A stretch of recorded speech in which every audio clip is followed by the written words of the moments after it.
رمضان کے پہلے عشرے کے لیے کوئی خاص صورت لازمی مقرر نہیں ہے، لیکن عام طور پر لوگ رحمت کے عشرے میں یہ صورتیں زیادہ پڑھتے ہیں۔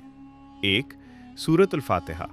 بسم اللہ الرحمن الرحیم، الحمد للہ رب العالمین، الرحمن الرحیم، مالک یوم الدین، ایاک نعبد و ایاک نستعین، اہدنا الصراط المستقیم، صراط الذین انعمت علیہم غیر المغضوب علیہم ولا الضالین۔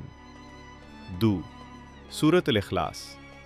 بسم اللہ الرحمن الرحیم، قل هو اللہ احد، اللہ الصمد، لم یلد ولم یولد ولم یکن لہ کفوا احد۔ رمضان کے پہلے عشرے کی مشہور دعا، رب اغفر وارحم وانت خیر الراحمین، اے میرے رب مجھے بخش دے اور مجھ پر رحم فرما، تو سب سے بہتر رحم کرنے والا ہے۔